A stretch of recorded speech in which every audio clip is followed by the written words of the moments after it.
Haven't left fishing yet, but... Oh, I'm sorry. That's okay. I love these ads anyway. We see them all the time, where the guy is, sparkly-eyed and everything, and there's 6 or 7 people and 1 girl. They all say in unison, "It doesn't get any better than this, Ralph." Of course, about 5 hours later, "Ralph, these treble hooks Jonathan Winters made Johnny Carson laugh so hard every appearance he made it seem like his life depended on it. Oh, I want to tell you, Johnny, don't worry about the tanker. I'm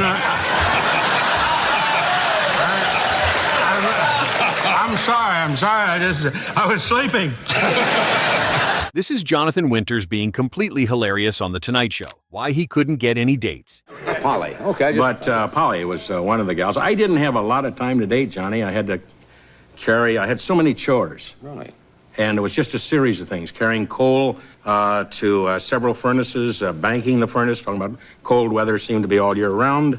We had, in case it got cold in July, it was always, we'd bank the furnace for that reason. I was out there cutting wheat, shucking corn, all that kind of stuff. I didn't have a chance to meet a lot of girls, and I didn't have a car, which is a major hang-up. They don't want to lie down on a road.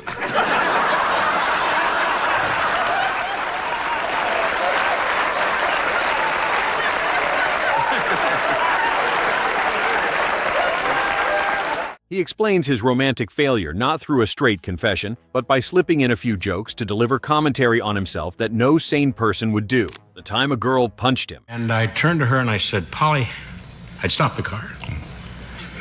And I said, "I'm crazy about you, and I love you, and I know you've dated a lot of guys," which she had. About 56 guys. And she'd been through baseball teams and football. Anyway, a lovely girl, maintained her figure. And so I said to her, "Just give me a big kiss." Typical of a kid, a young boy. And I said, "Give me a big kiss. I really need that, if nothing else." And then I said something else because I became excited. And I said, "If you don't, get out and take a walk." And she got out. And I felt sorry for her. It was quite chilly. And we were at least 8 miles from town, take a walk. It's very crude.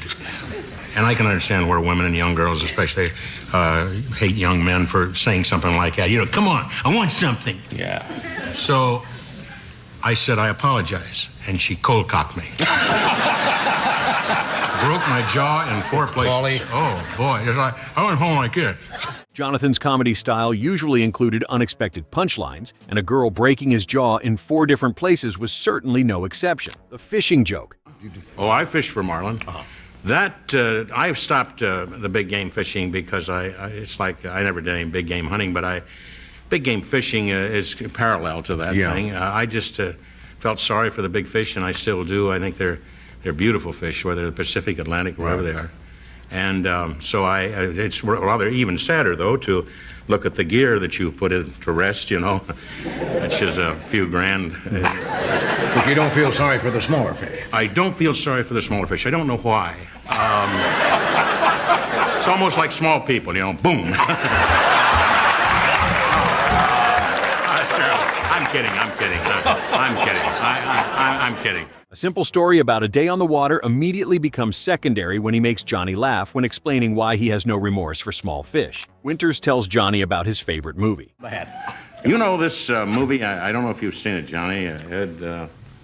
It's Dancing... Dances with Wolves? Dances with Wolves. Yeah. Great movie. I finished one. Yeah? Not nearly as good as that. It was a marvelous movie.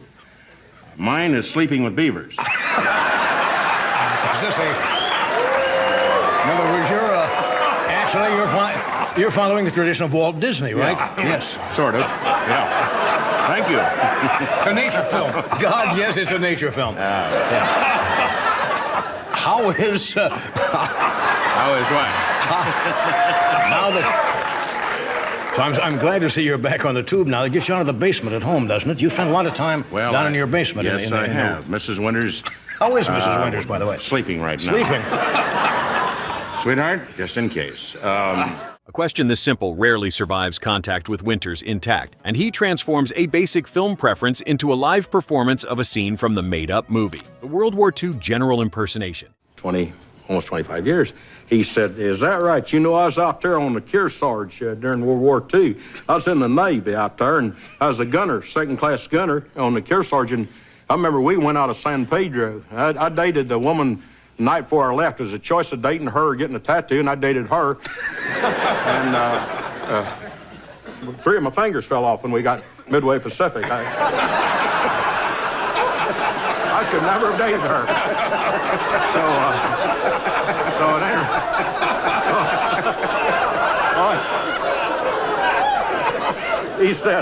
He said, "John, what the hell are you doing now?"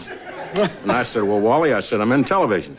Took one beat, and he said, "You know, Betty June has a zenith. I wonder if you'd take a look at it." He adopts the full posture and tone of a wartime general before the joke arrives, treating the character transformation itself as the first ever laugh. The ridiculous cowboy outfit walk on. Colonel, how you doing? Fine, sir. Good to see you. We'll be moving out the first thing in the morning. Okay, I'll be ready. Good luck with your lady. Okay, thank you. You know, I tell you, well, that's the way it is in those things, isn't it? I wore my cowboy outfit out because it's all I had to wear out. Well, what kind of a cowboy Things were outfit is stolen it? in my laundry. I didn't know that. I'm very upset about that, but there's nothing I can do right now. I'll just go in tonight and plant some things around to remove some of the machinery. Yeah. That's a very nice-looking outfit, though. Well, it's a duster. It's what they call Is a that what they duster. call it? An old duster. They wore It's those with the long. old open cars, didn't they? Yeah, and they wore them, well, a lot of guys wore them when they were riding because of the dust. Yes. And the snake man was real. It just died up there. Winters' costume does the opening joke before a word gets spoken, since his hat and walk from behind the curtain establish the cowboy character so completely that Johnny laughs before the interview starts. Why he didn't stay in the Marines very long. Myself in this. I wanted to because I played so many other things I thought and differently. So this time I'm pretty much playing myself. I play an ex-Marine, a guy who's done 30 years in the Corps. And you were an ex-Marine. And I was in the Marines. Not that long. Ed, you were in for quite a while, of course. 23. 20, that's plenty. I was in for what I thought was comparatively long time, about 3 years in. But I was only a corporal, and I would love to have been a gunnery sergeant. So this is kind of what they say. I know the cliche is kind of corny. A dream come true. Marines don't talk that way, but... Jonathan starts with something that sounds like genuine military biography before his story takes over and converts factual history into an improvised performance the actual Marines never requested. Jonathan explains where he got his outfit. No costume tonight. I just decided to come out with a mixed array of things. One was, this was in a fire sale, and shoes were taken off a guy. He was hit just once. So it's a lot of good use in those shoes shirt I yet. bought. Yeah. Well, you look Very very nice. outstanding store, so at least it's me, you know, I'm not kidding anybody. It's a total of $113 for Well, that's everything. very nice. John, good to see you again. Well, good to see you. Gosh, I tell you, I can't believe it. This is my last show. Well. Let's see, you're going up until, what, the 22nd? 22nd of this month. 22nd. Yeah. Well, Ed, I guess you've saved a lot of your money.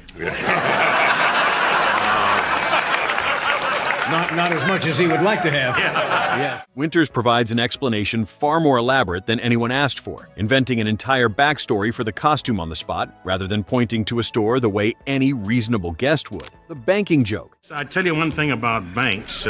My family were in banking for about an hour or two.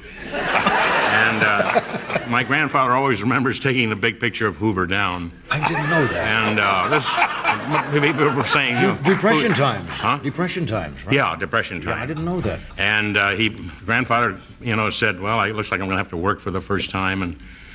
But it's a funny thing that I do find as a kid, I was able to go up to the teller, whether it was Mr. Wardlow, I think was the teller in our bank. And he was a very precious man. Yes. And Little quiet. exactly. Yes. Yeah, he squeezed my hand and pennies automatically came out of the hand. And he'd just say, now, have you been saving, Johnny?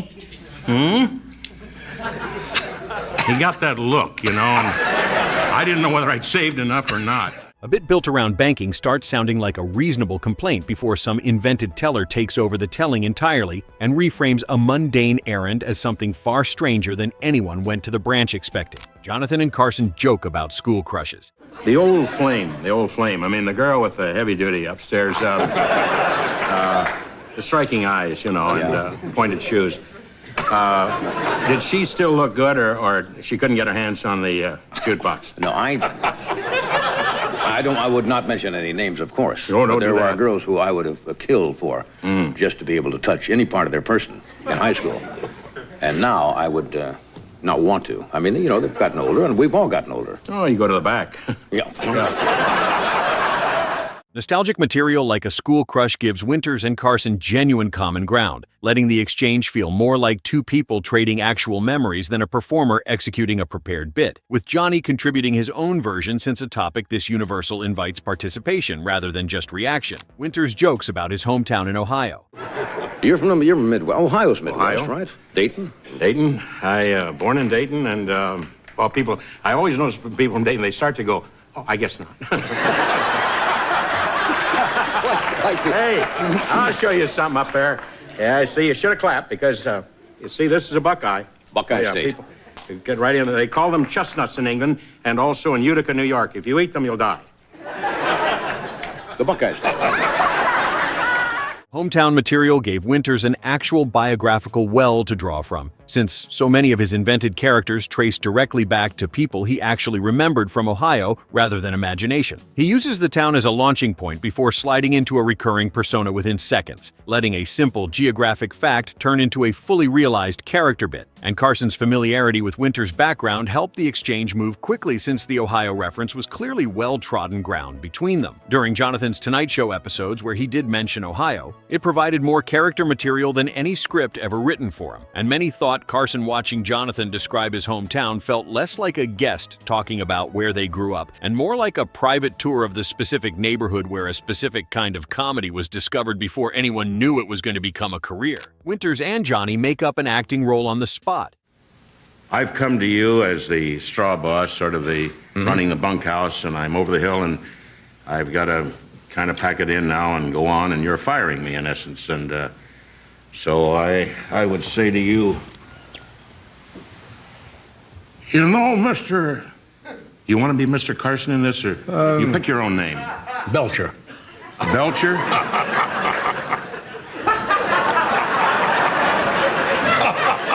Obviously not a comedy.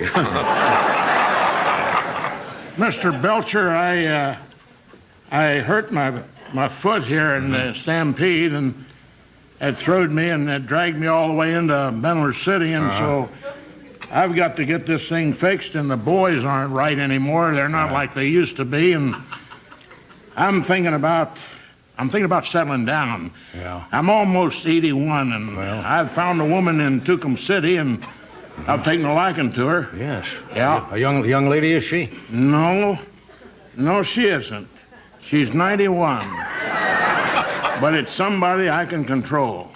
Winters takes the lead by proposing a character and letting Carson feed him reactions that push the bit further than either could have planned alone. And that collaborative structure gave the segment an unpredictable energy that neither man's usual material could replicate, since keeping pace with Winters in a genuinely improvisational exchange required Carson to make real creative decisions rather than simply react to prepared jokes. The acting role changed shape several times during the exchange, with Winters steering through character adjustments and Carson prompting new directions with follow-up questions that functioned more as creative contributions than standard hosting moves. What the segment ultimately documented was that Jonathan's improvisational gifts required a specific kind of hosting intelligence to activate fully, and Carson's willingness to genuinely participate rather than simply manage was the precise condition those gifts needed to operate at their highest level, visible in how far outside his usual reactor role Carson traveled before the bit concluded. Winters' unhappy childhood joke. The Midwest.